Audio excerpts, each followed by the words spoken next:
Ben voilà, mesdames, messieurs, bonjour. Donc, je suis Philippe Vetter, je suis le gérant de la société Alpha, Alsace Foncier Aménagement à Rosheim. C'est nous qui allons réaliser la résidence senior ici à Sébar, rue de la Paix.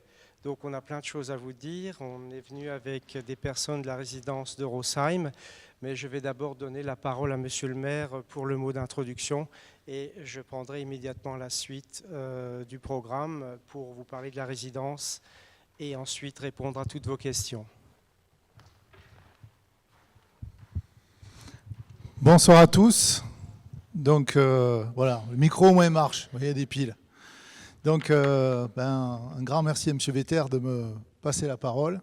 Donc je suis Michel Lobe, je suis le maire de Sébar, pour ceux qui ne me connaissent pas, puisqu'en fait cette réunion ce soir, c'est une réunion d'information, évidemment pour les citoyens de Sébar, mais surtout pour les futurs je dirais, propriétaires ou futurs résidents en fait, de ce magnifique projet qui s'est entamé dans nos réflexions il y a un bon nombre d'années. C'était déjà évidemment avant le Covid et qui est issu en fait de la réflexion de gens de terrain qui sont notamment les infirmières et les assistantes sociales qui évoluent sur le secteur à Sébar mais aussi ailleurs et qui sont au contact en fait des gens qui rentrent dans l'âge et qui voient les difficultés que ces gens-là peuvent rencontrer à un moment donné, les évolutions. Et puis ça c'est la première chose. Et puis deuxièmement, forcément on a tous une petite expérience personnelle. Donc voilà, moi j'ai mes parents donc, qui sont malheureusement plus de ce monde, mais j'ai connu cette période aussi à un moment donné où j'étais à 1500 km de chez eux, puisque je suis originaire de Biarritz. Et puis, à un moment donné, ils ont connu quelques difficultés aussi et il a fallu trouver des solutions. Et c'est à ce moment-là que on se dit, voilà, comment je peux aider mes parents, je suis loin et à qui je peux les confier. Et c'est là où on découvre en fait tout l'arsenal de dispositifs qui peut exister et se dire, mais en fonction finalement des besoins qui évoluent, comment on peut finalement les accompagner au mieux, puisque bon, ils n'allaient pas venir en Alsace me rejoindre, comme vous pouvez imaginer. Et donc voilà, c'est comme ça qu'on est confronté à ce genre de situation. Et là, déjà, on est dans l'humain, quoi. Vous voyez, c'est le problème. L'immobilier, c'est un moyen. Mais en fait, là, on est vraiment dans l'humain. C'est comment on fait pour accompagner nos aînés sur la dernière partie de leur vie, sachant qu'on ne connaît pas l'évolution de la santé et tout ce qui s'ensuit. Donc ça, c'était une question vraiment d'enjeu, mais qui a touché bien des citoyens de Sébar et du territoire, en se disant, mais qu'est-ce que... Voilà, en général, ici, quand on est dans un corps de ferme, on décède dans le corps de ferme, vous voyez. Simplement, il n'y a pas vraiment de parcours résidentiel. Donc on s'est dit, il faut vraiment qu'on réfléchisse à ça, sachant qu'il y a eu d'énormes évolutions. Autrefois, vous naissiez dans un corps de ferme, il y avait peut-être 10 personnes, il y avait les grands-parents ou les arrière-grands-parents, les parents, les enfants, et puis maintenant, mais tout ça, ça a bien changé, et donc il faut s'adapter. Il faut aujourd'hui trouver des solutions, et je vois sur Sébar, par exemple, il y a bien des aînés qui ont leurs enfants qui sont encore là, mais plus sur la même propriété. Voilà, et puis il faut faire évoluer aussi, je dirais, les habitations, les logements, pour qu'ils puissent répondre au fait que les gens rentrent dans des âges de plus en plus élevés et soient adaptés. Voilà. Donc toutes ces questions-là fait que, je dirais au final, je suis très très content et très heureux finalement de cette réunion aujourd'hui. C'est un signal très fort parce que le fait de cette réunion veut dire que ça y est, on va rentrer dans la phase opérationnelle. Alors vous savez qu'en tant que maire, souvent on pose plein de questions. On me dit, alors c'est quand? Et quand est-ce que ça va se faire? Et quand c'est que ça va commencer? Alors tous les jours on me pose la question. Donc là je peux vous dire une chose, c'est que ça va commencer. Alors quand ça va commencer, les travaux vont commencer je pense en courant avril. Voilà évidemment, premiers travaux de démantèlement en fait, du corps de ferme existant pour pouvoir après passer à la construction de ce nouvel immeuble, je dirais, au cœur de Sébar. Alors, aujourd'hui, je suis aussi très très content parce qu'on a réussi un petit miracle. C'est qu'on a même su, et il y a des signes qui ne trompent pas, il y a même du soleil, vous voyez. Donc ça, c'est un message franchement énorme aujourd'hui de se dire que, voilà, pour cette première réunion, il y a du soleil. Alors, vous êtes un certain nombre, voilà, tout le monde est dans son cas concret, voilà, il y a des professionnels, il y a des élus. Je tiens à saluer d'ailleurs les élus, Madame la maire de Münchhausen, il y a des conseillers municipaux de Seebach qui sont là, voilà, et donc ça c'est déjà un signe aussi que c'est quelque chose, un dossier important. Et puis voilà, il y a des gens qui sont confrontés pour eux-mêmes, d'autres qui sont confrontés à ce genre de situation pour des gens de leur famille qui viennent prendre des renseignements. Et donc aujourd'hui, on est là pour vous renseigner et passer un petit moment ensemble. Alors voilà, moi je vais pas tenir le crachoir encore longtemps, même si je pourrais le faire très très longtemps. Certains connaissent ma capacité à le faire. Mais je vais m'arrêter là parce qu'en fait, l'important aujourd'hui, c'est de rentrer dans le concret et de savoir réellement quelles sont les propositions que vous apporte et les solutions que vous apporte Réside Ensemble. C'est une rencontre avec M. Vetter d'il y a quelques années. Et ce qui nous a vraiment beaucoup plu, en fait, c'était son discours et le fait qu'il s'adressait vraiment au monde rural. On ne bâtit pas des solutions, je dirais, en ruralité comme on les mène en centre-ville. Et donc, c'est ce discours voilà, de M. Vetter, accompagné par l'ABRAPA et toute leur expertise du quotidien et de la confrontation aux petites problématiques comme aux plus grosses, qui fait qu'à un moment donné, sur la durée, on a appris à se connaître. Et malgré les difficultés aujourd'hui du bâtiment et du logement, et vous lisez tous la presse, vous voyez qu'aujourd'hui, depuis le début, on a tenu bon, parce qu'en fait, dans le discours, ce qu'on s'est dit, c'est que c'est un projet qui faisait du sens. Et il fait du sens, premièrement, parce qu'il est à Seebach, parce qu'à Seebach, on a su, je dirais, créer les conditions favorables pour accueillir ce type de structure, puisque quelque part, depuis 10 ans, en fait, on a assuré un vrai réaménagement urbain. On a fait de l'urbanisme à Seebach pour se doter, en fait, de tout un tas de services qu'il n'y a pas forcément ailleurs.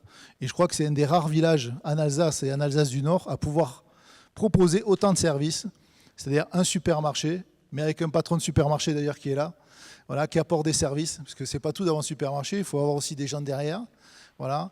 Il y a aussi une maison médicale qui s'est créée, il y a un parc, il y a les cheminements, il y a des associations aussi qui sont présentes à Seebach, il y a toute une dynamique qui s'est créée, et du coup, je dirais, c'est comme la pelote de laine, elle est en train de prendre de l'ampleur, et donc, quelque part, le dispositif Réside Ensemble et la proposition de Alpha fait qu'aujourd'hui, on est vraiment en capacité d'apporter des solutions intéressantes pour les citoyens de Seebach, mais aussi, je dirais, des alentours et voire même plus loin.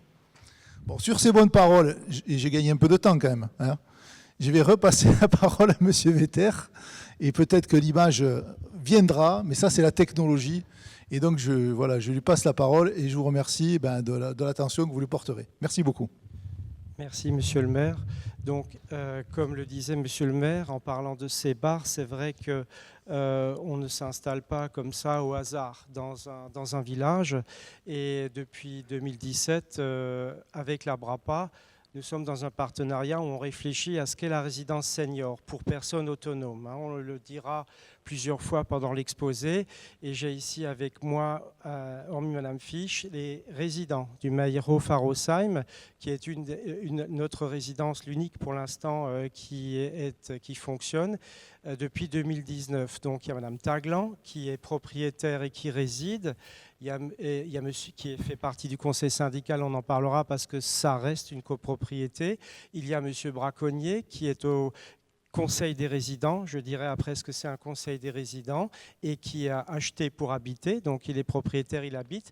Et il y a Monsieur Jean Paulep qui est président du conseil syndical, hein, voilà, personne n'est parfait, t'en fais pas Jean-Paul, qui donc lui est propriétaire et qui loue. Voilà. Donc on a un petit peu, si vous voulez, aujourd'hui, la représentation qu'on aura à Seebach, à savoir des gens qui achètent pour habiter ou des gens qui achètent pour louer. Voilà. Nous étions déjà là en 2022 ou tout fin 2021, à la demande de Monsieur le maire, on avait présenté le projet que je vais rapidement vous représenter. vous réexposer ici parce qu'aujourd'hui, 2 ans ont passé. Je vous dirai pourquoi 2 années ont passé. Et nous avons peut-être ici dans la salle des gens qui ont réservé, qui attendent impatiemment que ça se réalise, des gens qui voudraient peut-être réserver, c'est-à-dire acheter, ou des gens qui, à un moment ou à un autre, ont décidé de résilier leur contrat de réservation parce qu'on mettait trop de temps à lancer le programme. Bon. Donc c'est important, c'est historique pour moi. On s'est rencontrés en 2021 avec Monsieur le maire. En 2022, on a déposé un permis, on l'a obtenu et on a commencé la commercialisation. Celle-ci a démarré fin 2022. J'explique le pourquoi. Aujourd'hui, 2024, et seulement là, maintenant, les travaux qui démarrent. Donc en 2022, tout se passe bien. On a beaucoup de réservations. On dépasse même les 50%, ce qui est toujours requis pour démontrer à ceux qui cautionnent notre travail, c'est-à-dire les assurances, ceux qui nous les financent, pour se dire finalement le produit marche. Donc le seuil des 50%, quelle que soit la réalisation qu'on fait pour du logement, il faut l'atteindre. On l'avait atteint. On avait atteint, je dirais, le pourcentage de 55% de réservation. On était censé en 2023, la fleur au fusil, commencer la réalisation, mais on est tombé sur un os. Je vais vous dire lequel. On ne s'y attendait pas. C'est peut-être un petit peu de la naïveté de ma part, mais les premières études économiques de la construction, on appelle ça comme ça aujourd'hui, c'est-à-dire ceux qui calculent combien va coûter la construction de la résidence, n'étaient pas au rendez-vous. Donc en janvier 2023, on lance l'étude économique de la construction. On n'obtient pas de prix en février, on n'en obtient pas en mars, on n'en obtient pas en avril, on n'en obtient pas en mai.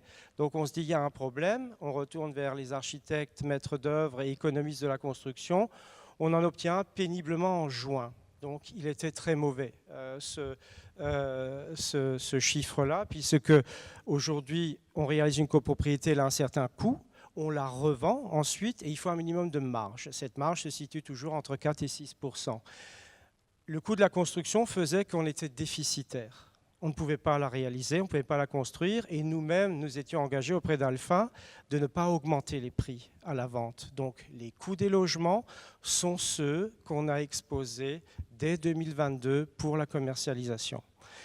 Donc on avait annoncé un démarrage des travaux en juin. Ça ne s'est pas fait. On a reporté en septembre dans l'espoir que l'été amènerait et porterait ses fruits en termes de réduction du coût de la construction, puisque les coûts ont augmenté pour les raisons que vous savez, post-Covid, problèmes sur l'énergie suite à la guerre en Ukraine, ainsi de suite. Enfin, on nous rabâchait un tas de choses. Je ne cache pas qu'il y avait de la spéculation certainement aussi dans le bâtiment en termes des coûts de construction, mais bizarrement, les entreprises étaient vraiment, je dirais, surchargées en termes de travail. Donc, la demande était là, l'offre était malgré tout là, malgré la conjoncture, et donc ces entreprises n'avaient pas intérêt à faire des prix raisonnables, puisque finalement, elles avaient du travail. OK. Donc, en septembre, on décide de changer de fusil d'épaule, on change d'équipe d'économistes de la construction, ou du moins, nous, le maître d'ouvrage, on s'en occupe un peu plus, puisqu'on avait des compétences dans la matière. On a ici présent avec nous Didier et Thierry Cher, qui sont les patrons de Premium Promotion, que vous connaissez peut-être, qui travaillent dans la région, qui m'ont donné quelques coups de main par rapport à des coûts de construction. Donc, on repart sur un nouveau tour de table avec les entreprises et fin de l'année 2023, les prix commençaient à être bons. C'est-à-dire on retombait sur des marges raisonnables pour nous que je vous ai indiquées avant. OK, tout allait bien. En revanche, on avait perdu des réservataires. Sur les 53% de réservataires que nous avions, on a carrément perdu 10%. On est retombé à 43%.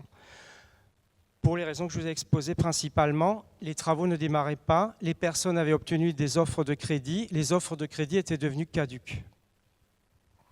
Donc, il a fallu repartir, si vous voulez, à la bataille pour retrouver des réservataires. Ceux qui éventuellement étaient partis, pour leur dire, écoutez, on n'a jamais changé notre prix de vente, ils sont les mêmes que ceux que vous avez connus, nos rendements sont les mêmes, nos prix de vente sont les mêmes, le prix à la location sur le marché assez bas est resté le même, voire c'est même un petit peu bonifié. Nous redémarrons. Est-ce que vous souhaitez venir ou pas? Tous ne sont pas revenus. parce qu'il y avait aussi l'âge. Vous comprenez? Quand on a un certain âge, nous construisons des résidences seniors, on n'a pas toute la vie devant soi pour attendre que la construction se réalise. Donc, évidemment, on a perdu des réservataires qu'on ne retrouvera plus jamais, mais heureusement, on en a retrouvé d'autres. Donc, si je suis aujourd'hui devant vous, c'est que tous les feux se sont mis au vert, c'est-à-dire que nous sommes maintenant en mesure d'annoncer et avons annoncé à nos financeurs et à nos assureurs que nous avons atteint les quotas de 55% de réservation, qu'on peut ouvrir les vannes, on peut nous donner les financements et les assurances. Les assurances, c'est quoi? C'est la caution. C'est-à-dire qu'il y a une assurance qui se porte caution pour nous, au cas où il arrive quelque chose pendant les travaux au promoteur, que néanmoins les travaux se poursuivent et que les personnes qui ont acheté sur plan, puisqu'on achète ici sur plan et on n'est livré que 18 mois après, que malgré tout, la construction aille au bout. Ça, c'était un point essentiel. Il faut toujours convaincre un cautionnaire et on ne peut pas aller signer chez le notaire tant qu'on n'a pas un cautionnaire. C'est fait. Je peux donc annoncer aujourd'hui un début des travaux le mois prochain en avril, parce qu'il y a une étape importante avant, où là aussi il faut un peu de sous, c'est acheter le foncier. Donc à l'époque, monsieur le maire avait cru à notre projet, la ferme Erelsmann, c'est bien comme ça qu'on l'appelle je crois, hein, était en vente, monsieur le maire a préempté, l'établissement public foncier d'Alsace a acheté, et le 5 avril prochain, Alpha signe chez le notaire l'achat du terrain. Donc c'est le point de départ. Voilà. Voilà pour l'histoire. Donc si aujourd'hui on est là, ce n'est pas une simple réunion de présentation, c'est pour dire, écoutez, ce n'est pas, je dirais une arlésienne, voilà, je cherchais le mot, on y est, elle démarre. Maintenant, pour ceux qui souhaitent des informations sur ce que c'est comme type de résidence, Madame Fisch viendra à l'appui de mes propos quand j'en aurai besoin par moment. Je le répète, en 2017, on noue un partenariat avec la BRAPA, où nous construisons une résidence de copropriété, donc des logements, et la BRAPA fournit les services à la personne au sein de cette copropriété. Son outil de travail, c'est son personnel, évidemment, qui est présent dans la résidence et qui anime la résidence et qui garantit le lien social, c'est-à-dire une présence où ils vont discuter avec les résidents se retrouvent, et ils se retrouvent où? Ils ne se retrouvent pas dans la cour, ils ne se retrouvent pas sur la place de la mairie, ils ne se retrouvent pas en salle des fêtes ici, mais ils se retrouvent dans un salon d'activité. Donc la résidence de copropriété que nous construisons, par rapport à d'autres résidences de copropriété, comporte un élément de plus, c'est un salon d'activité. C'est comme ça qu'on l'appelle. Il fait environ 170 à 180 mètres carrés. Il est équipé de tout. C'est d'abord un open space où on peut s'installer. Il y a des tables, des chaises, du mobilier adapté pour les seniors qu'on peut agencer en fonction des besoins. Et il y a ensuite un bureau pour le personnel de la BRAPA, une petite cuisine pour faire des petits repas, un vestiaire, une petite salle pour des activités plus réduites. Dans les étages, nous avons ce qu'on appelle un salon d'étage. À chaque étage, il y a un petit salon de 15-20 mètres carrés environ qui est également équipé et meublé où les résidents peuvent se retrouver à huis clos, si vous voulez. C'est évidemment beaucoup plus petit que le grand salon d'activité. Ce salon d'activité, il est ouvert tant que le personnel de la BRAPA est présent. Il est présent du lundi au samedi, Madame Fisch. Il y a donc 2 personnes de la BRAPA qui sont présentes. Et évidemment, au long de la semaine, hormis la présence, il y a des activités. Il y a un programme d'activité qui est élaboré par la BRAPA, qui est proposé aux résidents. Ce programme d'activité varie donc de semaine en semaine et de mois en mois. Ce n'est jamais le même. C'est jamais le même. Pour ceux qui souhaitent évidemment voir à quoi ressemble un programme d'activité, il est consultable sur notre site internet pour l'activité du Meyerhof. Voilà. Le salon d'activité, c'est ce qu'on appelle un peu comme ici, un espace recevant du public. Mais pas de la même catégorie. Je vois ici, nous avons dû solliciter les services d'un vigile qui nous surveille parce qu'on est dans un ERP de catégorie 1. Ici, c'est-à-dire on peut faire beaucoup de choses. Notre salon d'activité, c'est un établissement recevant du public de catégorie 5, comme les bibliothèques, par exemple. Donc, il y a une centrale incendie, il y a une climatisation, il y a des extractions de l'air en double flux. Enfin, il y a un tas de choses qui font que c'est un équipement qui est destiné non pas aux résidents, parce que le résident n'est pas un public, le résident est un copropriétaire ou alors un locataire, mais pour les personnes de l'extérieur qui viennent dans ce salon d'activité pour présenter et organiser leurs animations. Donc la BRAPA organise et fait elle-même des animations, et parfois elle fait appel à des services extérieurs. Et c'est pour ça que, si vous voulez, c'est un établissement recevant du public. Est-ce que je peux parler de M. Castex ou pas, Madame Fisch? Bon, je tiens à le souligner, on en est un peu fiers. Quand M. Castex était encore Premier ministre, il devait venir en Alsace parce qu'il devait d'abord installer le Conseil, la CEA, la Collectivité européenne d'Alsace, qui siégeait à Colmar. Mais au préalable, puisqu'on démarrait les périodes de vaccination, on était en plein Covid, c'était en mars 2021, oui. Donc, en mars 2021, les campagnes de vaccination démarraient, les vaccins commençaient à être présents sur le marché, et la BRAPA, qui est quand même une institution très présente sur le territoire, et bien au-delà que le territoire du Grand Est aujourd'hui, a beaucoup de contacts, d'accord ? Et notamment, ils avaient eu la possibilité d'obtenir des vaccins. Donc, M. Castex a souhaité venir parce qu'on était une copropriété, comme je vous l'ai dit, néanmoins pour seniors, avec la présence d'une association qui est la BRAPA, qui avait les moyens d'organiser une campagne de vaccination pour les résidents. On a tout organisé pour ça, mais M. Castex a été retardé par M. Bierry, le président de la CEA, et finalement il n'est pas venu. Mais bon, voilà, on avait tout mis en œuvre pour. Et on a été assez fiers de ça parce qu'ils ont choisi le cabinet du Premier ministre parmi le nouvel hôpital d'Aubernais qui venait de se construire, parmi par exemple l'EHPAD de Rosheim, ce que nous ne sommes pas. Hein. Ils avaient choisi cette résidence parce qu'ils disaient tiens, on est en train essayer de faire circuler un bus pour vacciner et ici il y a moyen de vacciner au sein de la copropriété. Voilà. Je referme la parenthèse, mais pour moi, c'est important. Et évidemment, à cette occasion-là, on s'est rendu compte que cette salle d'activité, qui est un établissement recevant du public, portait vraiment tout son sens. Les préparatifs, c'était les chapeaux à plumes, comme on les appelle, de la préfecture, le directeur du cabinet du Premier ministre, tous ses collaborateurs et les gendarmes qui préparaient tout ça, les équipes cynophiles. On s'est très vite retrouvés à une cinquantaine au sein de ce salon d'activité. Donc, c'est un établissement recevant du public pour le public extérieur. Voilà. C'est une copropriété, donc on a des logements. On a des logements de tout type, une pièce, 2 pièces, 3 pièces. Ici à Sébar, on a un seul 4 pièces, il est vendu, on n'en parle plus. Pourquoi des T1, des T2 et des T3 majoritairement? Parce que, comprenez que nous, on n'est pas bailleur social. La BRAPA travaille avec des bailleurs sociaux et donc on ne peut pas proposer des loyers qui sont évidemment des loyers aidés où la caisse d'allocation familiale donnera une partie du loyer au bailleur social et l'autre partie du loyer sera payée, si vous voulez, par le locataire. Non, on n'est pas ça. On s'adresse à la classe moyenne, milieu, basse, voire haute, mais toujours la classe moyenne. Donc on vend à des gens qui ont des moyens, mais pas trop, et qui souhaitent trouver une structure où ils vont bien vieillir. Je pense que ça, c'est important. Donc, c'est ce qui explique qu'on trouve des personnes qui veulent acheter pour habiter, qui quittent leur maison, qui quittent leur appartement, parce que nos appartements sont fonctionnels. Ils sont en moyenne de 6 à 7% un peu plus grands que des appartements classiques dans d'autres copropriétés, ce qui n'est pas simple à gérer. Parce que qui dit surface habitable en plus, dit coût augmenté du logement qu'on vend. On essaye de contenir ce coût-là.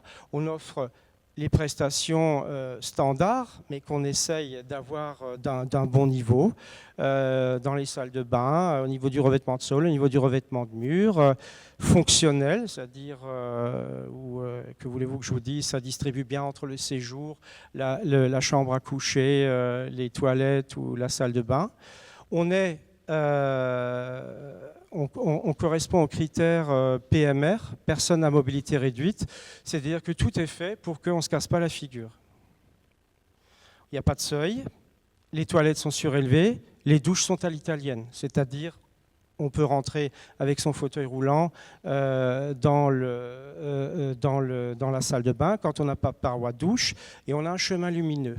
C'est-à-dire ça éclaire la nuit quand on se lève de sa chambre à coucher jusqu'à la salle d'eau, si elle contient le WC, ou alors au WC. Voilà. On a évidemment une téléassistance qui fait partie des services offerts par la BRAPA. Et à Sebar, contrairement à Rosheim, elle est intégrée, c'est-à-dire elle est dans les murs.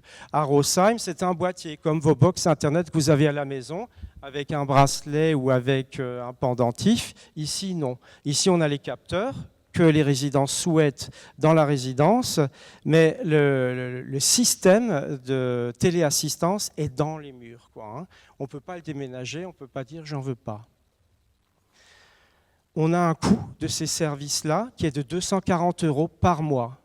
Il est payé par l'occupant, que l'occupant soit le propriétaire ou que l'occupant soit un locataire.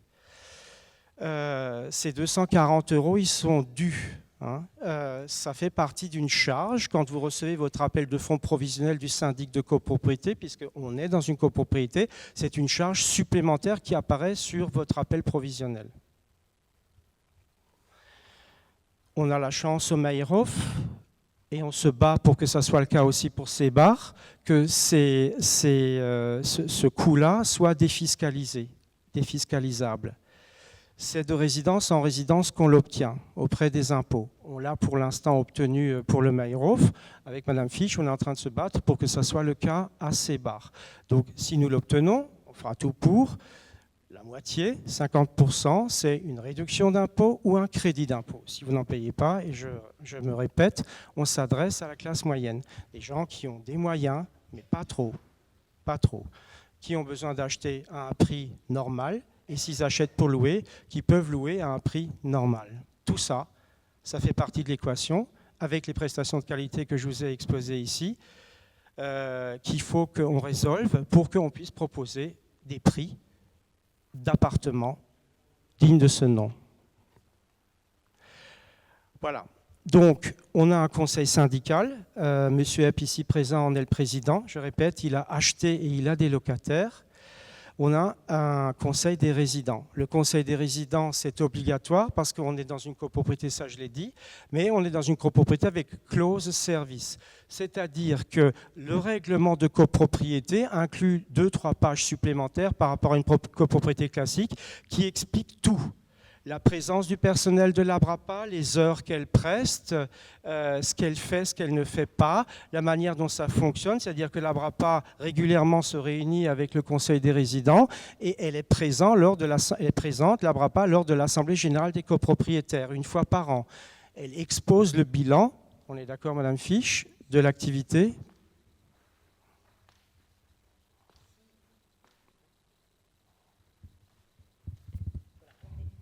Mais bon, c'est bon.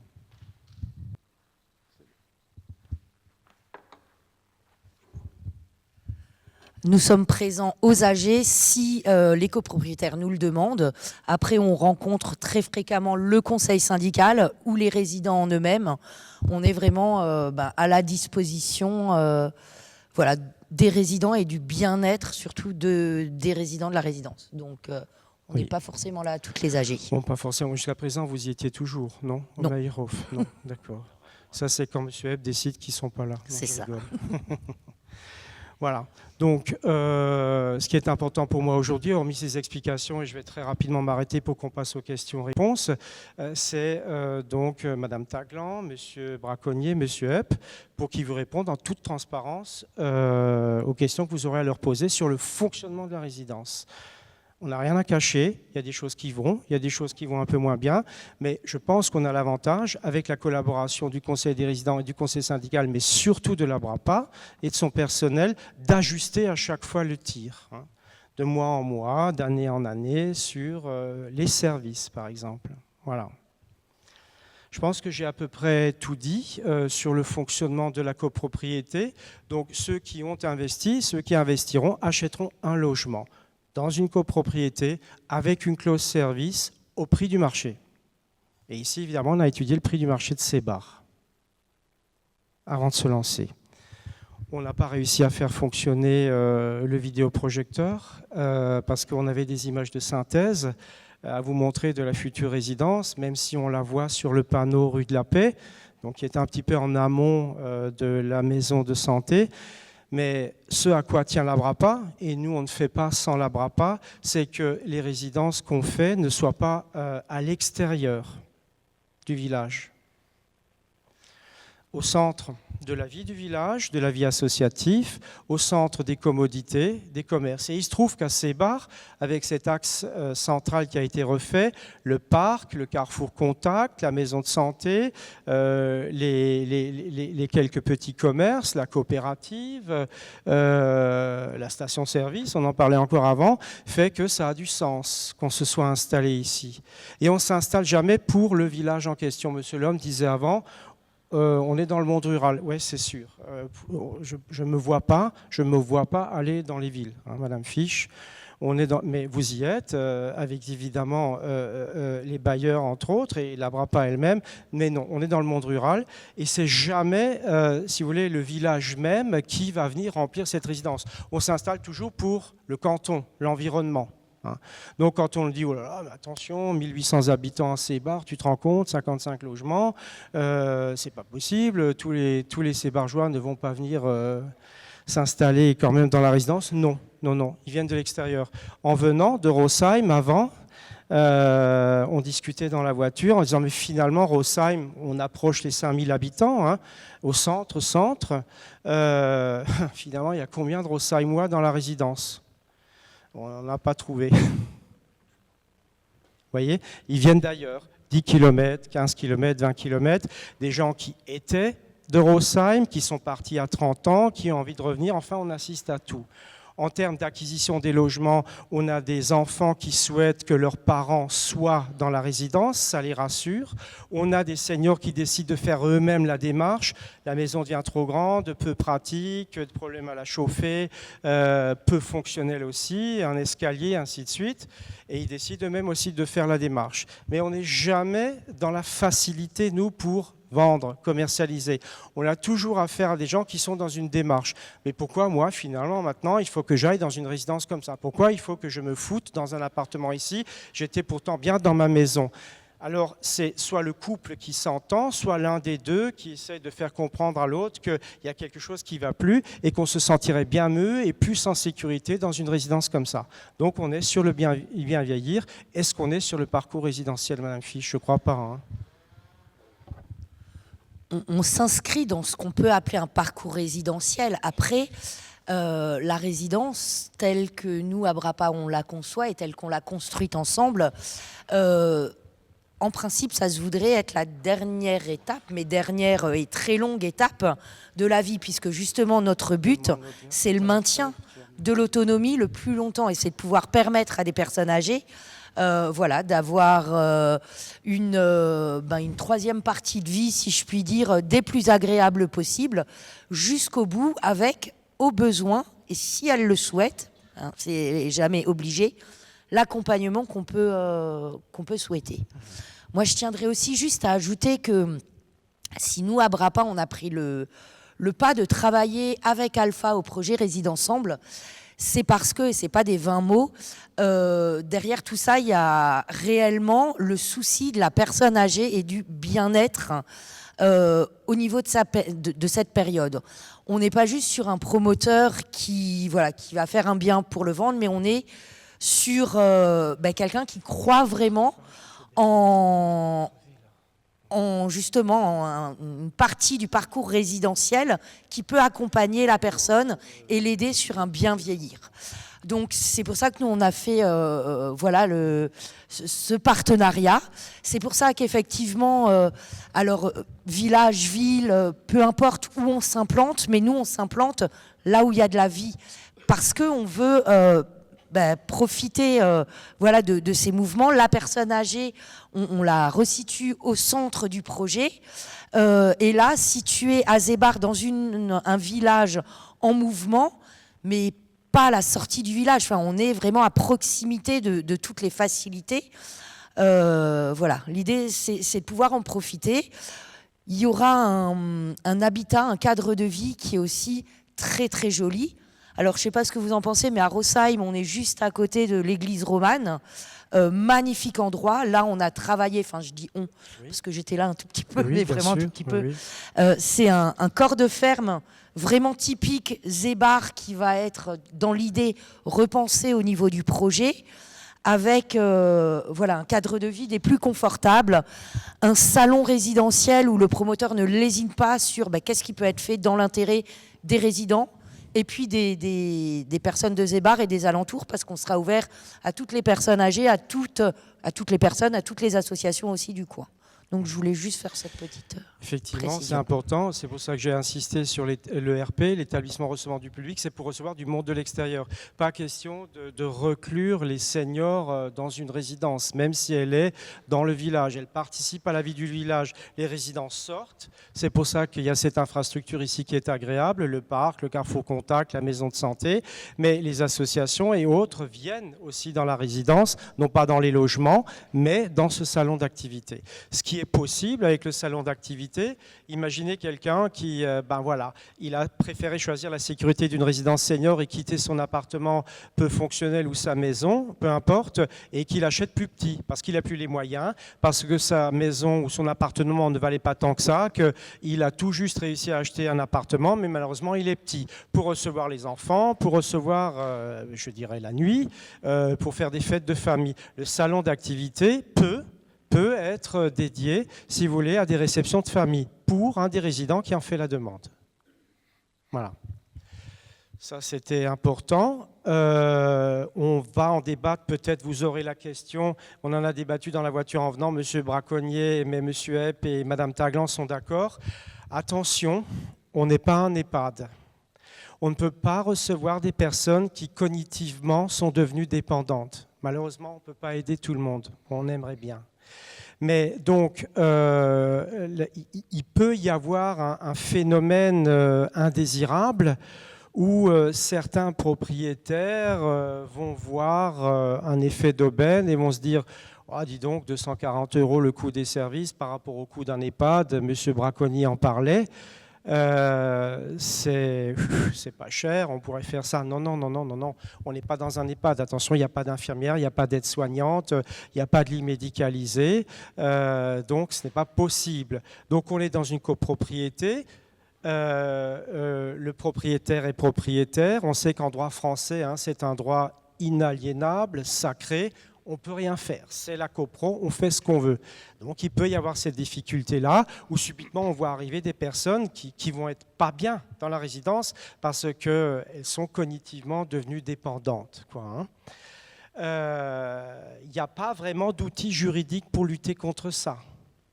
Mais évidemment, l'ABRAPA le voit.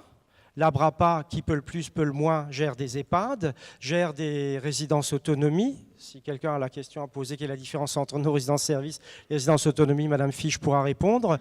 Mais c'est une lutte de tous les instants. C'est pour ça qu'il y a un conseil des résidences, c'est pour ça qu'il y a l'ABRAPA, et c'est pour ça que des fois tous ensemble, au sein de la copropriété, quand on voit que ça ne va plus, il faut aller vers la personne qui a loué l'appartement ou vers les enfants qui ont mis leurs parents dans la résidence, mais où on voit que ça n'ira pas, pour le plus grand bien des personnes qui deviennent dépendantes. Voilà, ça c'est important. Quand on a vendu au début, on a réservé, on avait des enfants qui venaient en disant voilà, mes parents, ils veulent aller là où il y a d'autres personnes comme eux. Donc vous voyez, les gens s'expriment avec des mots simples. Ils n'ont pas de grandes théories dans la tête, mais ils voient qu'il y a une démarche à faire et surtout, ils voient que c'est un moyen de lutter contre cette fameuse solitude. Vous savez, on peut être seul alors qu'on est en couple. On peut se sentir seul dans un couple. C'est pas bon. Avec la présence de l'ABRAPA, avec les animations, le couple peut assister et le couple peut se sentir moins seul. On peut avoir des couples où un membre du couple est devenu dépendant. On en a, je pense à M. Le Glonec au Maïrof, son épouse, je pense, est atteinte de la maladie d'Alzheimer. Et je pense que M. Le Glonec, qui était d'abord locataire, avant d'acheter un appartement qui s'est libéré, avait bien eu le temps de cogiter son choix. Par rapport à rester pour quelqu'un, pour son épouse et lui-même, parce que c'est une structure, si vous voulez, qui facilite un peu la chose, qui aide. Si vous avez, comment dirais-je, être dans un fauteuil roulant, madame, ça ne veut pas dire être dépendant. Hein. On a des personnes de tout âge qui, suite à un accident de la vie, voiture, moto, sclérose en plaques, se retrouvent en fauteuil roulant. Ce n'est pas pour autant qu'ils ne peuvent pas venir dans cette résidence-là.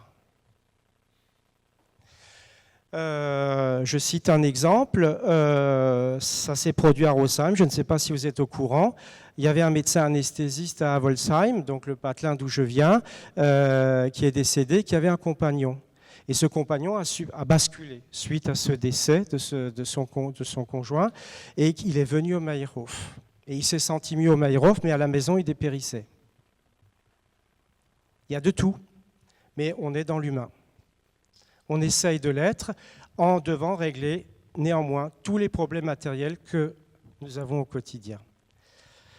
Voilà, les slides qui devaient fonctionner, j'en ai fait un où on a le prix moyen d'un T1, le prix moyen d'un T2, le prix moyen d'un T3, le loyer moyen, le rendement moyen. Si ça intéresse quelqu'un, c'est peut-être pas plus mal qu'on ne l'affiche pas, mais si ça intéresse quelqu'un, il peut nous les demander, on lui communiquera les prix. Donc, on démarre en avril. 55 logements. Pourquoi 55? Et je termine avec ça. Pourquoi pas 30? Madame la maire de Münchhausen m'a dit, monsieur le maire est présente, madame. Donc je disais, on a des modèles plus petits, hein, pour 30 logements environ, qui peuvent fonctionner, mais où le coût du service est un peu plus cher. Pourquoi? L'Abrapa étant une association, reconnue d'utilité publique, ça aide quand même quand on obtient de la défiscalisation, hein. Et 2, sans but lucratif. Donc, le coût du service, c'est, budgétairement parlant, le coût du personnel, avec les charges sociales. Ils payent leur personnel, ils payent les URSSAF comme tout le monde. C'est ce qu'ils appellent le brut chargé, plus un certain nombre d'autres choses, d'accord, qui font un budget. Ce budget est divisé par le nombre de logements. Et vous obtenez là le coût du service, qui est le même, que vous soyez 1, 2 ou 3 dans le logement, que vous ayez un T1 ou un T4. On n'est pas rentré dans des, si vous voulez, des calculs du style, vous savez, comme non pas le quotient familial, mais comme quand on distribue les chèques vacances, vous savez, quand on est salarié quelque part, tiens, tu nous montres ta déclaration d'impôt et on verra si on te donne 50 ou 100 chèques vacances et ainsi de suite. Non, c'est par logement. Donc, si vous avez 20 logements, puisque le cœur, c'est la présence de personnel de l'Abrapa toute la semaine, et parce que c'est la présence qui fait le lien social, c'est pas j'appuie sur un bouton, comment tu vas? Je suis désolé, j'ai un peu dire du mal de la Poste. Vous voyez bien la pub à la télé sur la Poste. Maintenant, les facteurs, ils peuvent rester chez vous discuter. Dans les pays d'Europe du Nord que notre président Macron aime tellement, les caissières doivent discuter avec les gens à la caisse. Et pas simplement encaisser au suivant, au suivant, au suivant. Ça, c'est la preuve qu'on cherche quelque chose et qu'il y a un problème de solitude, d'accord? Mais ça ne suffit pas. Discuter à la caisse, vous ne pouvez pas aller parce que vous vous sentez seul 10 fois par jour au Carrefour Contact et discuter avec la caissière. Le postier, il peut rester là, il va voir comment vous allez, que vous n'êtes pas tombé pendant la nuit, discuter avec vous 15 minutes et c'est fini. Là, ce n'est pas le cas. Je veux juste parler des hospitalisations à domicile. Vous êtes chez vous. Et comme aujourd'hui, on encourage l'hospitalisation à domicile, quelle que soit votre pathologie, vous êtes chez vous, dans la résidence. Donc, vous pouvez faire l'hospitalisation à domicile. Vous pouvez avoir une auxiliaire de vie. Vous êtes chez vous. Si, par exemple, quelqu'un a les moyens d'avoir un gouvernant, une gouvernante, et qu'effectivement, il est presque dépendant, et que le travail est fait par la présence de cette personne jour et nuit, pas de problème. Pas de problème, vous êtes chez vous. Je raconte des cracks, madame.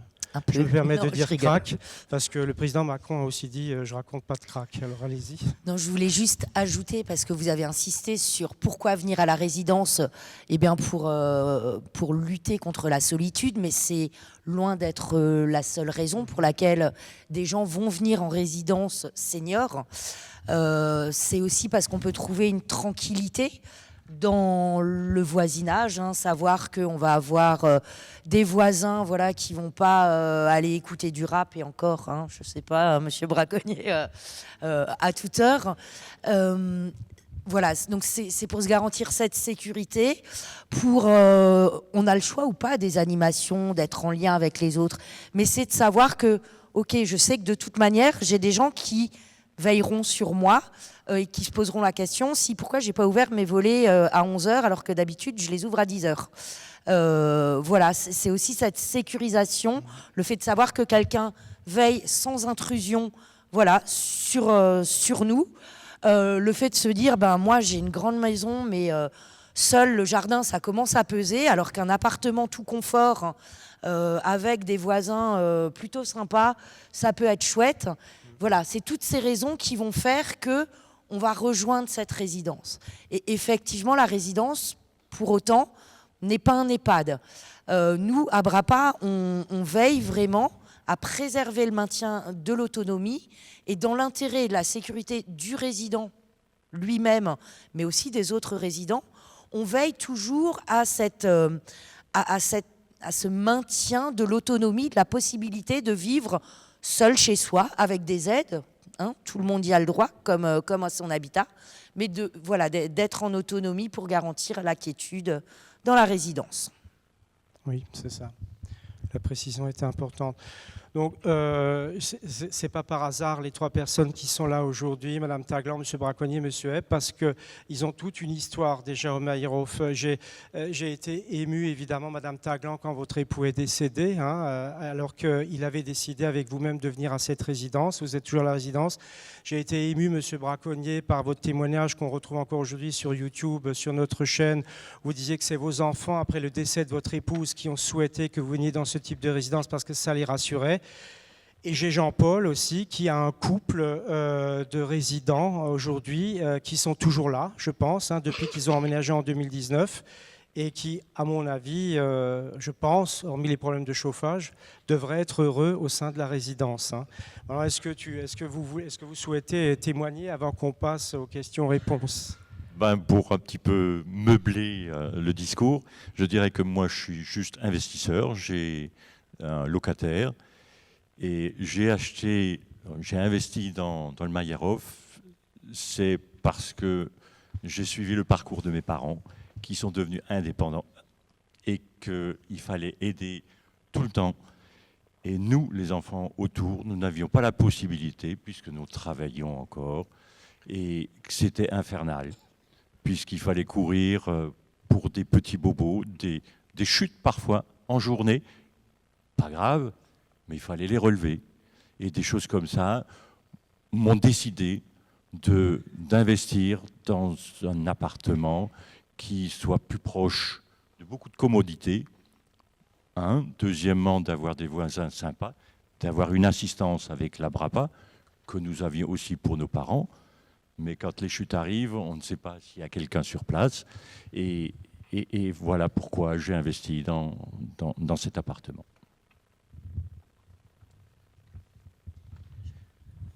Peut-être parce qu'on en avait échangé, vous pouvez embrayer du coup sur le fait que oui, c'est une copro, c'est un investissement avec un rendement garanti et en plus un investissement social avec une réelle utilité. Parce qu'on avait eu cet échange, ça permettrait peut-être aussi de rembrayer. Oui. Et puis après, on passe la place au copropriétaire. Celui qui investit, il ne faut pas s'en cacher parce qu'on n'a aucune subvention. On achète le foncier au prix auquel il s'achète et il se vend. Donc évidemment, ceux qui investissent ne veulent pas investir que pour la gloriole. D'accord ? Donc il faut montrer qu'on a des prix abordables par rapport aux prestations qu'on fournit. Il faut montrer que quand on le loue, on a un certain rendement. Donc c'est là où on s'est dit, alors on n'est pas bailleur social, je le répète, mais on est dans l'humain, ça je pense que vous l'avez maintenant senti, mais on est social aussi parce qu'à un moment l'investissement est social, c'est-à-dire il va porter ses fruits. On va faire évidemment que cette construction, et pour ceux qui achètent, ça soit un rendement, un placement durable. Ça ne doit pas être une copropriété qui prend un coup de vieux au bout de 10 ans. Ça doit être quelque chose qui reste attrayant en architecture et autres pendant de nombreuses années. Et donc, est-ce que je parle des prix moyens et des rendements là ? Oui, on va l'évoquer. Donc, Quentin, puisqu'on ne peut pas afficher, tu peux te mettre à l'écran. Donc on a fait un prix moyen, on a pris notre grille des prix et on a fait, si vous voulez, j'ai réveillé Quentin parce que là il foutait rien.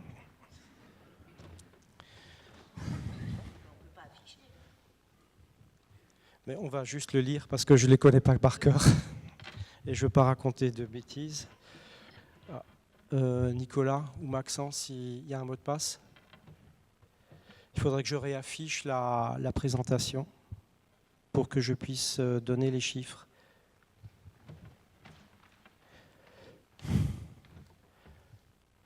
Le mot de passe, je crois que c'est cours toujours, tu m'intéresses, non? C'est ça? Ouais. Ok.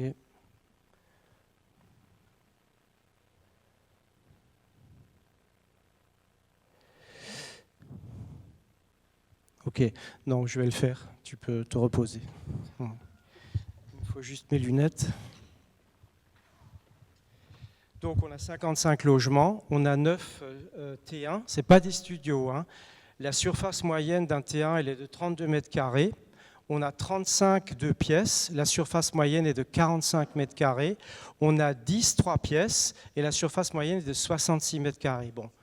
On a un T4, mais il est de 80 mètres carrés, il est vendu. On a notre salle d'activité qui fait environ 170 mètres carrés. Et on a les 2 salons d'étage. Donc, pour un T1, le prix moyen est de 114 000 €. Si vous décidez de le louer au mois, hors coût des services à bras part, hein, qui sont toujours payés comme une charge locative si vous avez un locataire ou par vous-même. Donc, on est en moyenne, en le louant nu, on est à 356 €. Le rendement, il est de 3,71 %. Si vous décidez de rentrer dans le fameux système loué-meublé, professionnel ou pas, hein, c'est-à-dire vous l'équipez, lit, chambre à coucher, cuisine et vaisselle dans la cuisine, hein, c'est ce qu'il faut.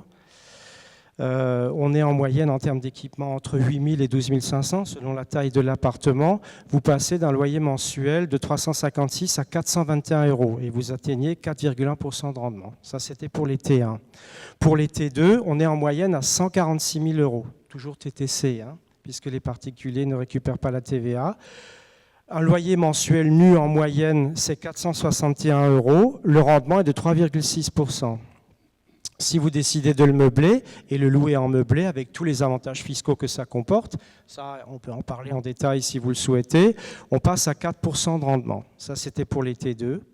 Et pour un T3, le prix moyen, et je répète la surface moyenne, je l'ai dit avant, d'un T3, 66 mètres carrés, donc on est en moyenne un loyer logement nu à 627 €. Donc 3,5 de marge. Et si on le meuble, on est à 759 € de loyer qu'on peut demander, ça fait 4 % de marge. Donc on est aussi entre 3 et 4 % de rendement pour ceux que ça intéresse, ce chiffre-là. Voilà.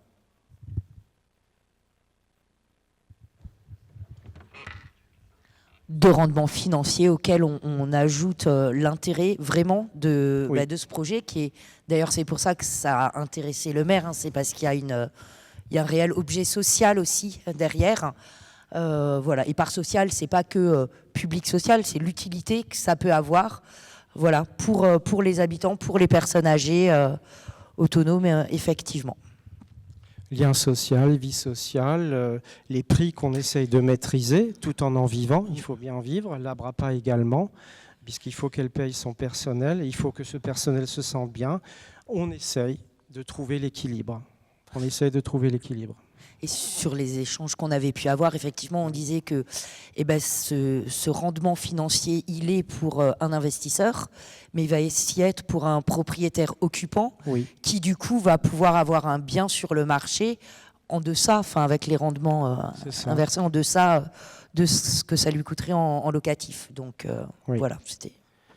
Évidemment, dans le logement, cette dernière année, l'augmentation des coûts des crédits, mais pas que, les conditions d'accès au crédit, c'est-à-dire les fonds propres, hein, qui sont passés de 10-15% à 20%, Vous rajoutez à ça maintenant le fait que quand vous avez des petits crédits à la consommation, cuisine, voiture, ce que vous voulez, ben les banques le voient. On a centralisé ces crédits à la consommation.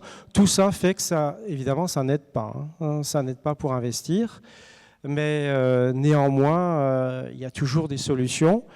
Alors, Alpha, c'est avant tout promoteur pour du résident ensemble. Mais on est aussi agence immobilière. Mais on essaye de faire avant tout l'agence immobilière pour des gens qui veulent acheter chez nous un bien neuf et qui souhaitent qu'on leur vende au mieux leurs biens qu'ils occupent et qu'ils vont quitter pour venir dans la résidence. Parce que le confier à une agence immobilière qui, si vous voulez, ne porte pas à cœur notre démarche, ça se passera mal. Ça se passera mal parce qu'ils n'auront pas compris, ils verront ce bien comme tout autre bien.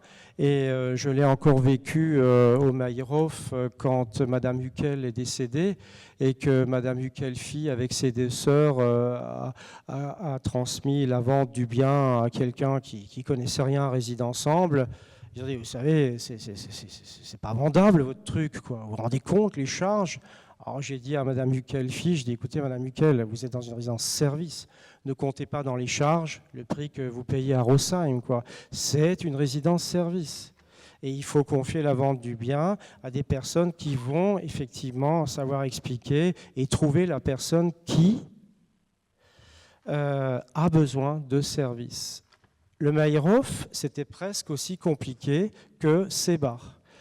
On a démarré, on n'avait même pas 40% de réservation. On a fait appel à du financement participatif. Je précise que c'est le cas aussi à Sébar.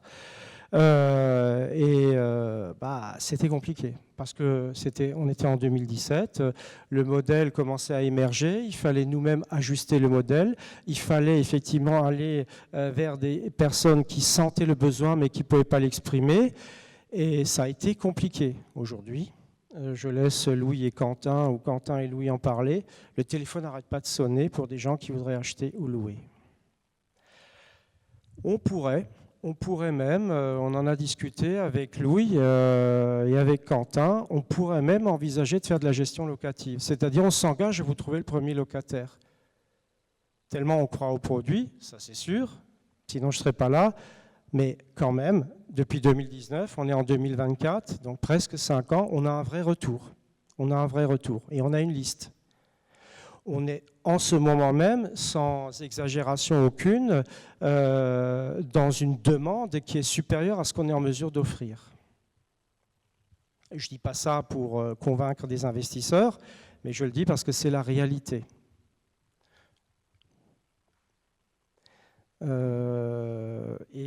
Je ne sais pas ce qui s'est passé. Je vais vous donner le micro, madame. À partir du moment où on a annoncé le lancement ici de Sébar, avec les quelques annonces, vous les avez peut-être vues dans Maxiflash, dans les DNA encore aujourd'hui. Maintenant, on a effectivement beaucoup de demandes. On espère pouvoir les satisfaire. Alors, c'est encore un prix en plus ? Donc, si vous confiez la gestion du bien à quelqu'un, là, Louis, je vais laisser parler. C'est un ancien de IGP Gestom. Il sait de quoi il parle. Bonjour à tous. Oui, effectivement. Alors, sur la gestion locative, en fait, c'est une prestation à part entière. Donc, on va être sur la recherche de l'acquéreur et après la gestion, effectivement, avec le locataire. Donc, vous allez avoir les états des lieux d'entrée, les états des lieux de sortie, la recherche du locataire avec la confirmation au niveau du dossier, toutes les pièces qui sont transmises aussi. Donc, effectivement, ça a un coût. On est en discussion avec M. Vetter et Quentin pour voir, effectivement, en termes de tarifs, qu'est-ce qu'on pourrait proposer aux personnes qui nous font confiance. Mais pour le moment, c'est effectivement une étude et quelque chose qui nous tient à cœur de pouvoir faire, quoi. Un tarif mensuel. Tout à fait. Alors, en fait, par exemple, si vous voulez, ça va être sur le loyer encaissé par le propriétaire, un pourcentage de ce loyer-là annuel.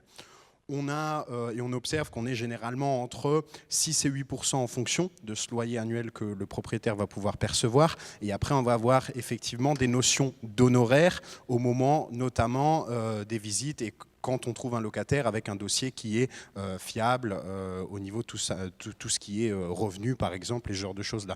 Donc, effectivement, ça comporte des prix. Si des personnes peuvent être intéressées, on peut d'ores et déjà engendrer des discussions et puis on pourra voir ça ensemble par la suite, quoi. Pas de souci. Est-ce que vous voulez parler de la veille permanente sur les résidents et le fait qu'ils soient obligatoirement autonomes? Comment vous le vivez, M. Braconnier? Oui, tout a été dit par M. Vetter et Mme Fisch, et tout bien dit d'ailleurs. J'ai plus grand-chose à rajouter, si ce n'est que moi je suis propriétaire résident, c'est-à-dire que j'habite au Meilleurhof, tout en ayant acheté. J'ai acheté avec mes enfants, sous la formule d'une SARL familiale, pour des raisons fiscales, des raisons de succession, et non pas une SCI, qui est un petit peu différente. J'y suis depuis le mois de fin mai 2020, et j'en suis très bien. Et je participe à quelques activités, pas à toutes, quelques activités de l'Abrapa, parce que qui dit résidence senior, alors quand on dit senior, ça ne veut pas dire forcément personne âgée, parce que personne âgée, on peut être âgé à 50 ans, on peut être âgé à 90 ans. Ce qui est important, et je dirais le maître mot, c'est l'autonomie physique et l'autonomie mentale. À côté de ça, j'ai une vie personnelle, une vie privée, une vie avec d'autres activités. Et heureusement, et tant que je peux maintenir ça, je m'en porte très bien. Alors je fais partie également, je suis membre du Conseil des résidents. Si c'est une question qui vous intéresse, on pourra en parler. Voilà. Je te passe le micro. Oui. Nous, on était les premiers à signer en 2016. C'est ça, oui. Réservataire de la première heure. Avec mon mari en 2016, qui Oui. était déjà cardiaque, qui ne pouvait plus faire le travail à la maison comme il le souhaitait. Oui. Donc nous sommes rentrés en 2019, en décembre. Et j'ai perdu mon mari une année après, malheureusement. qui Oui. était très très heureux parce que il a pu participer au manif. Oui, c'était effectivement, c'est la présence de l'Abrapa. On peut participer, quoi. Hein, on peut apporter son aide et puis on peut se rendre utile. Je pense que ça, c'est important. Hein. Monsieur Taglan aimait beaucoup, de par sa vie professionnelle qu'il avait connue, se rendre utile, hein, comme le fait Monsieur Epp au sein du conseil syndical et Monsieur Braconnier au sein du conseil des résidents. Sa vie. Et l'Abrapa a cette responsabilité de réussir à faire vivre la copro. C'est une mission importante qui n'est pas payée très cher pour ce qu'ils font, quoi. Mais quand il y a un problème avec le personnel, malheureusement on en a. Hein, les résidents ne s'entendent pas forcément avec le personnel de l'Abrapa. Bon, Madame Fisch a déjà passé des moments assez durs à remplacer le personnel, à en trouver d'autres, jusqu'à ce qu'on trouve enfin la bonne personne. Et c'est la raison pour laquelle, si je puis me permettre, nous n'avons pas fait appel à des petites associations de quartier de 20-30 personnes qui fonctionnent essentiellement avec les chèques emploi-service, les fameux CESU, qui vont à domicile, qui se retrouvent en association une fois par semaine, qui font le point sur les différentes aventures qu'ils connaissent dans les domiciles de chacun. Des associations étaient intéressées par ça au début. Hein. Mais je pense qu'on a fait le bon choix avec l'Abrapa parce que quand le personnel ça va pas, il faut qu'il y ait quelqu'un derrière, une association qui tienne la route et qui soit en mesure de comprendre le problème, de trouver la solution. C'est pas simple, c'est pas simple. Madame Fisch, je sais pas combien d'heures vous passez à gérer la résidence du Meilleurhof. Je ne répondrai pas à cette question.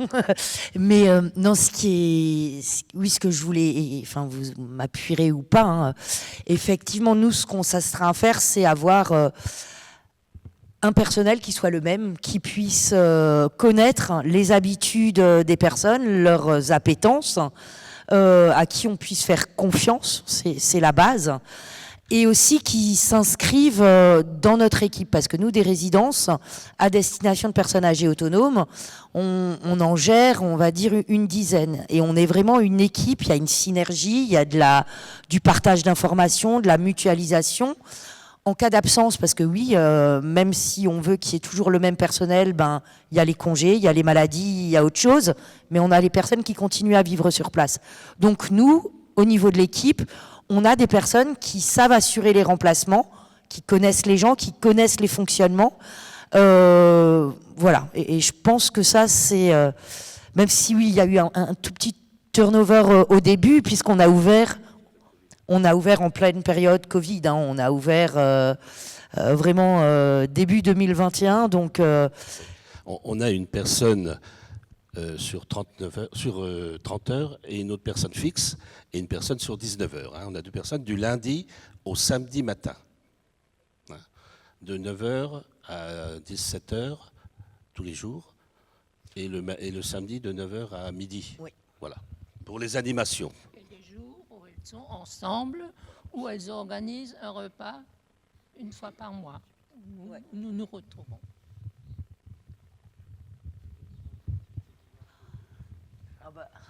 Alors, la question, quelles sont les activités qui marchent le mieux?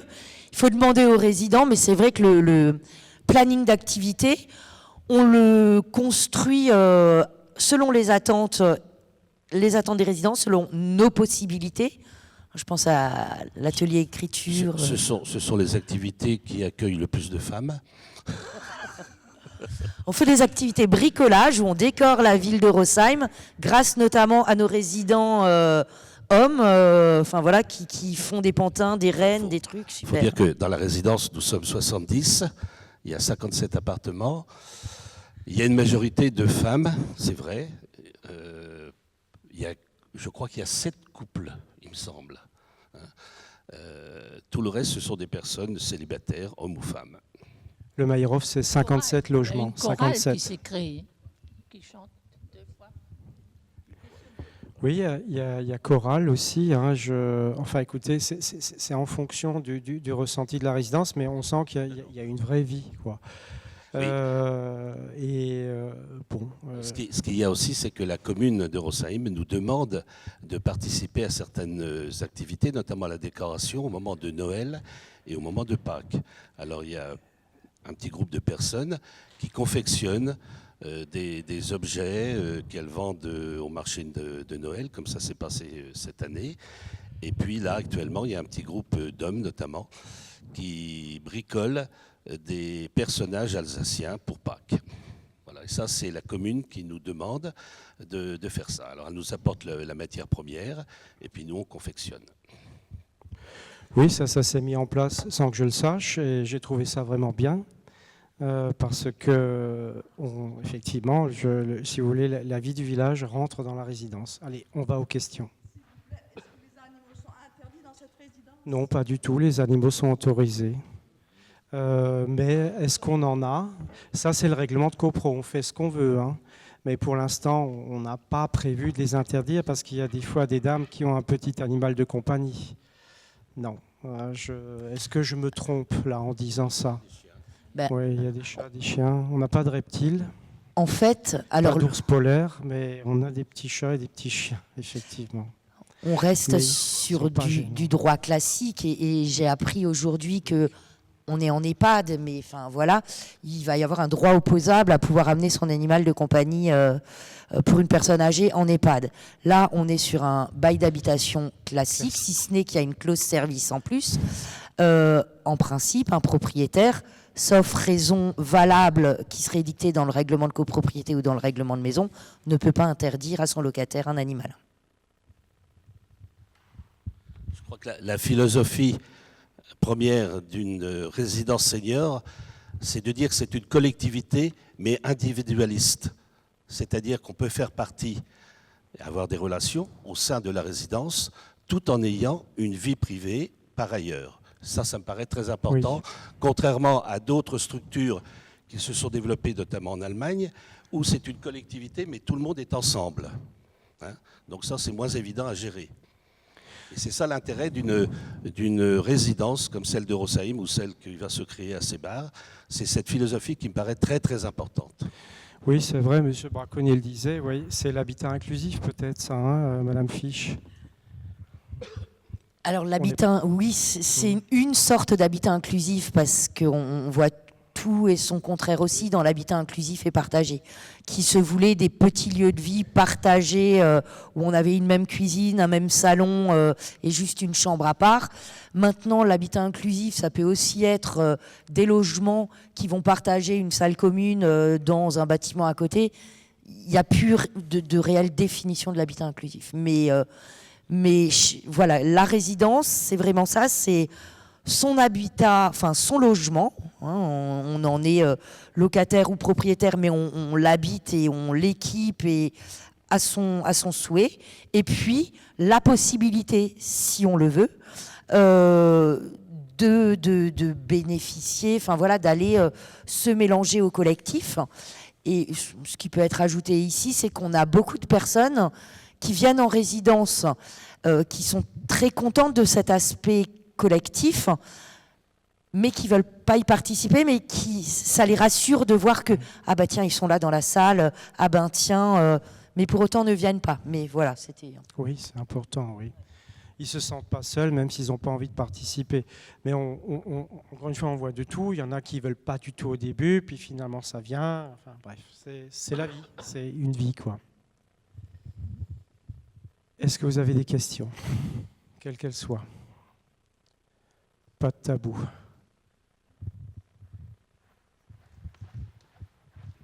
Quentin, tu pourrais te déplacer, toi, pour le micro, si tu veux.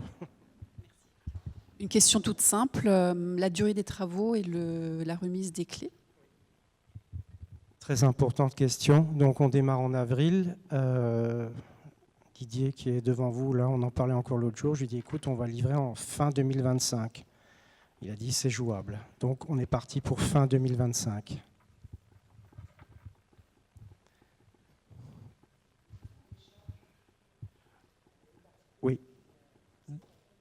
Oui, donc madame a une question sur le montant des charges. Alors on a un syndic de Haguenau, BITS, qui a évalué, Quentin, là, est-ce que tu as des chiffres?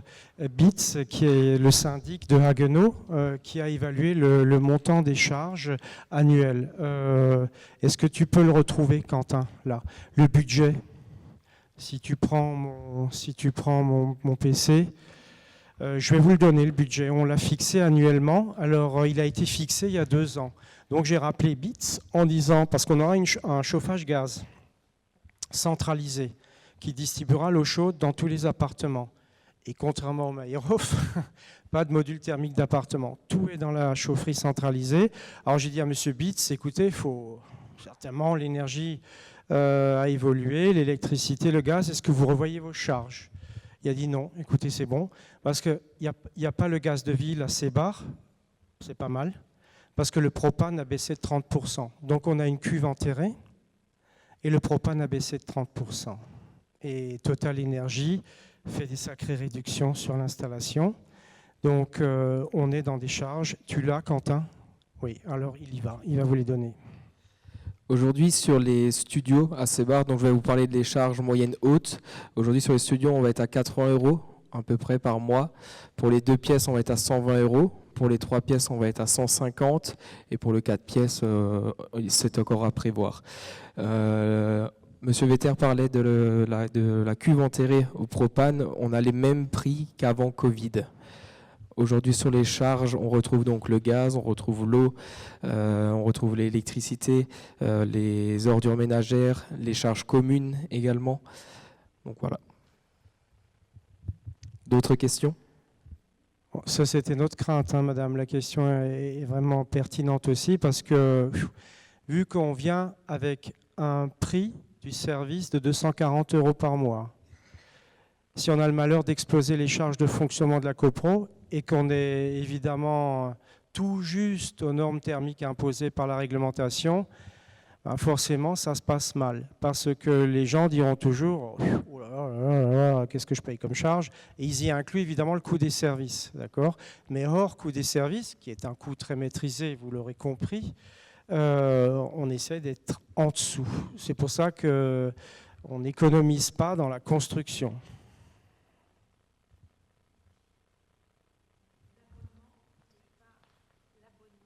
Un abonnement individuel ou bien il y a un compteur dans chaque pièce? Alors il y a des compteurs, madame. Oui, il y a des compteurs qui vont compter toutes les énergies.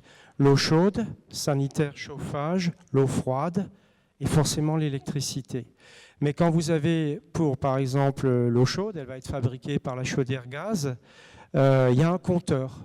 D'accord, en sortie de la cuve. Ce compteur va, pour Total Énergie qui vient remplir la cuve, ça va être important. Ils vont voir ça, hein, ils vont voir combien on consomme. Mais ensuite, chaque appartement va compter l'énergie qu'on consomme. Donc, vous allez vraiment payer ce que vous consommez. Alors évidemment, quand Quentin annonce ces charges-là, Et c'est sûr, on n'a pas prévu quelqu'un qui laisse couler la douche toute la journée, vous voyez, ou qui laisse la lumière allumée la nuit parce qu'elle a ses raisons. Mais c'est la charge, c'est les charges moyennes, normales, raisonnables, décomptées pour chacun.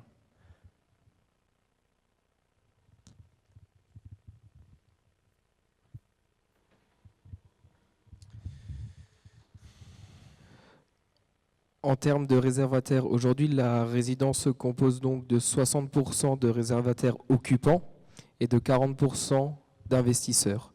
Donc notre programme est aussi bien pour les seniors qui souhaitent y résider, mais ce qu'on retrouve souvent, ce sont des clients qui aujourd'hui ont entre 50 et 60 ans, qui vont acheter un appartement chez nous pour le mettre en location pendant une certaine durée et après aussi décider, eux, d'intégrer donc la résidence.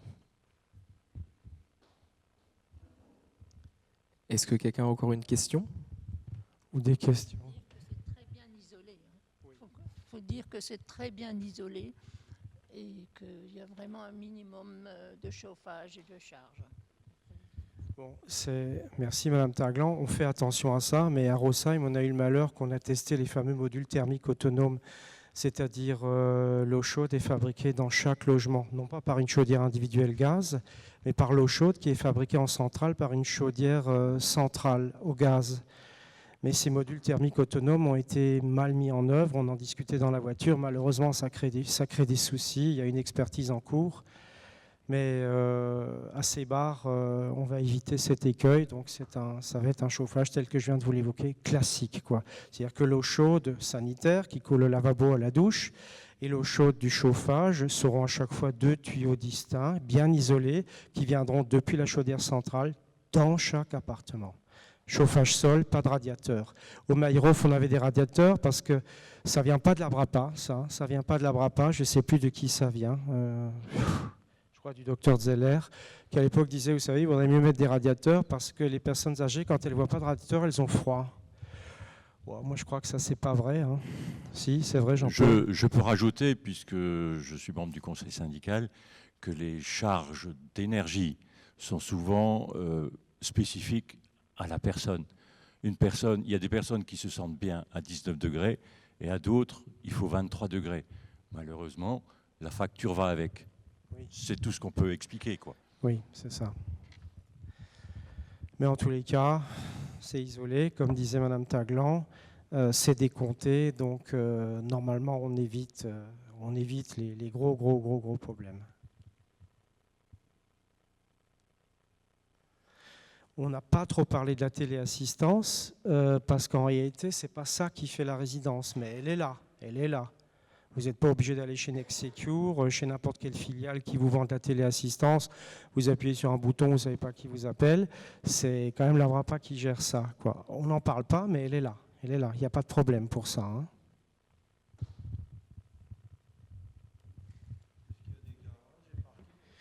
Oui, ça c'était le problème. Il n'y en a pas tant que ça. Il n'y a que des parkings et des carports, c'est-à-dire il y a 6 carports et 35, en tout on a 35 parkings, dont 6 sont couverts. On n'a pas pu faire de sous-sol. Le sol était compliqué. Et l'espace était quand même assez exigu. On est sur 38 arts, là, vous voyez. Cela étant, le retour qu'on a, le Maïrof, 57 logements, 35 parkings. Pendant 2 ans, on en a eu 4 sur les bras, on ne savait pas qui allait nous les acheter. Donc ce qui se passe, c'est qu'en général, soit les résidents ont une voiture, soit ils n'en ont pas. Mais ce n'est pas qu'on profite de la situation et on dit bah, non, ce n'est pas la peine de faire un parking par logement. C'est qu'on le constate vraiment au fonctionnement, vous voyez. Donc on a 35 parkings en tout, autour de la résidence. Non, ce n'est pas attribué, parce qu'il y a des acheteurs qui n'en veulent pas. Combien en ont pris? Combien de parkings il reste?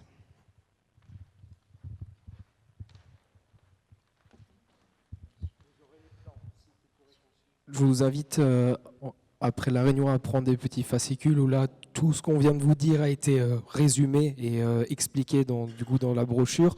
Donc aujourd'hui, en termes de parking, les investisseurs, eux, ne prennent pas d'habitude de parking. On va dire qu'aujourd'hui, il nous reste 20 parkings encore pour 27 appartements vendus, pour un total de 55 logements.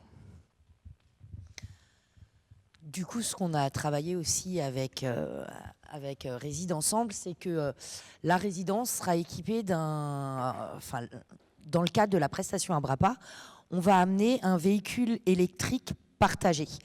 Donc ce véhicule, il aura pour but, donc il sera géré par l'Abrapa, on pourra aller en excursion avec des résidents ou on pourra travailler aussi potentiellement à sa mise à disposition, sous condition bien sûr, à des résidents qui en auraient besoin et qui se disent bon, est-ce que j'ai encore besoin moi de conserver mon véhicule alors que j'ai tout à proximité et que si c'est pour aller une fois par mois sur Wissembourg ou autre, on peut très bien travailler avec des mobilités actives nouvelles ou du covoiturage ou plein de solutions où nous on est aidant dans la démarche, où on peut très bien voir avec l'Abrapa pour bénéficier de temps en temps de ce véhicule. Donc c'est aussi, voilà, c'était comment faire pour pallier un peu le manque d'espace de stationnement, mais aussi pour répondre à une attente de plus en plus grande des gens qui se disent le coût d'entretien d'un véhicule par rapport à son utilisation est peut-être plus justifié pour tout le monde en fait.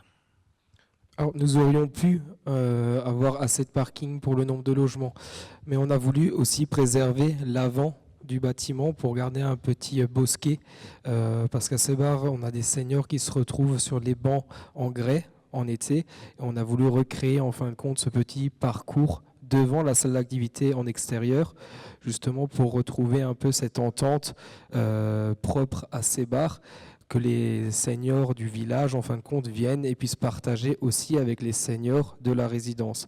Cette résidence est vraiment faite pour intégrer les seniors à la vie du village. On ne veut pas que les seniors soient dans un bâtiment comme malheureusement un EHPAD ou une maison de retraite. Non, on veut vraiment que la vie de la résidence soit commune avec la vie du village.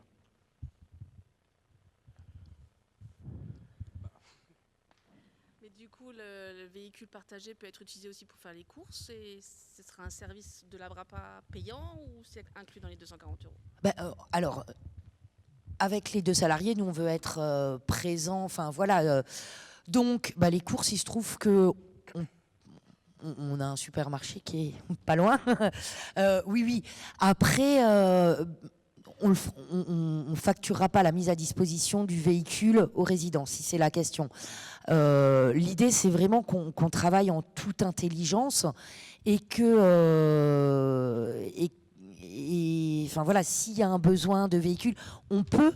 En fait, nous, on répond aux attentes des résidents. Si les résidents, ils me disent, je sais pas, moi, une fois par mois, je dis une bêtise, mais je veux aller aux actions de Wissembourg et je veux m'acheter un... Bon, on le travaille, on regarde comment on peut arriver à mettre ça en place. Et on peut le voir, hein. On va faire dans le budget, dans les possibilités, tout ce qui est possible. Donc à ce jour, je ne peux pas vous dire on ira là.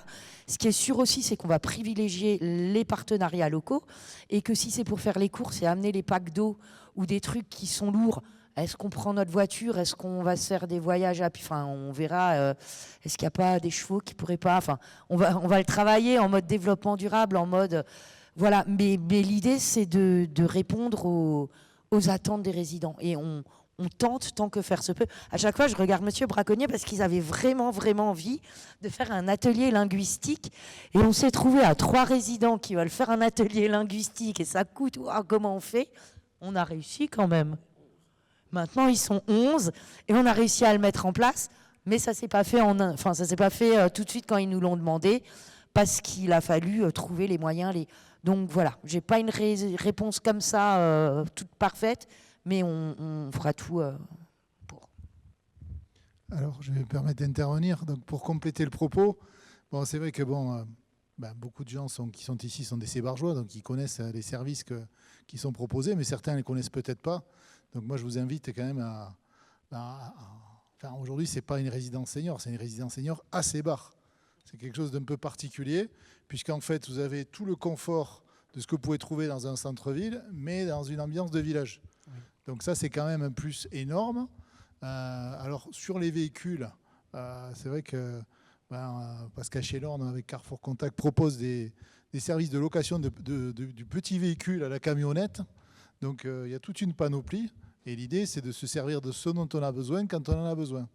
Donc, voilà, idem, on a des parkings, je dirais, à 60 mètres de la résidence. Il y a 100 places de parking. Vous voyez, donc si vous avez de la famille qui vient pour vous visiter, ils se garent là, ils marchent 60 mètres, c'est bon.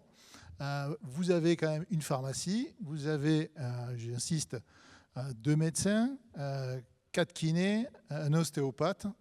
Je veux dire, voilà, il y a un cabinet, 2 cabinets infirmiers. Il y a, alors sage-femme, bon, ça je pense que ça ne vous concerne pas.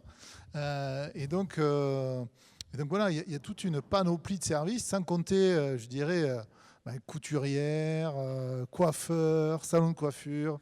Voilà, il y a un cœur gourmand aussi qui est en bordure du parc, où il y a tout un tas de gens qui se retrouvent pour venir partager, discuter, boire un café, lire l'Équipe ou Le Monde ou autre chose, ou les DNA. Donc vraiment, il y a une panoplie de services incroyable ici.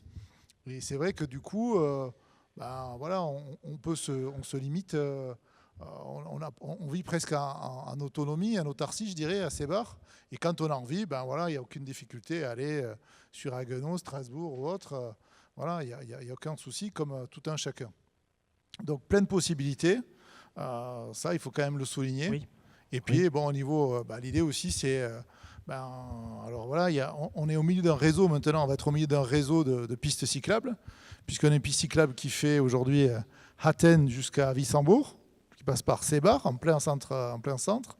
Et puis bientôt, il y aura une piste cyclable qui ira de Sébar jusqu'à Unspar, Fort de Chenambourg, qui rejoindra Clébourg.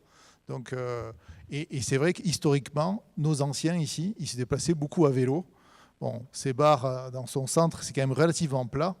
Donc aujourd'hui, voilà, on va implanter beaucoup de parkings à vélo, il y a beaucoup de choses à faire aussi.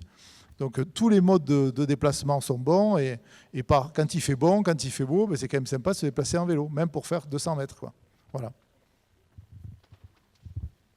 Oui, c'est important, quoi, hein, les axes effectivement circulants et les services qu'on a à côté. Mais c'est vrai que pour les courses, je pense qu'on peut compter sur M. Chelorne. Oui. Non, j'ai cru. Si quelqu'un veut le faire. Alors, on n'a pas pu projeter. Donc, si vous voulez nous laisser vos adresses mail, vous pouvez, on vous l'enverra. Mais il sera téléchargeable à partir de demain sur notre site internet. Il parle du support de présentation. Je parle du support qu'on n'a pas pu vous présenter puisque la machine a fait défaut. Voilà. Écoutez, j'espère que vous aurez trouvé cette réunion utile et instructive. Évidemment, vous avez nos coordonnées. Vous pouvez nous appeler si vous voulez. Mais on tenait à vous rassurer sur le démarrage des travaux.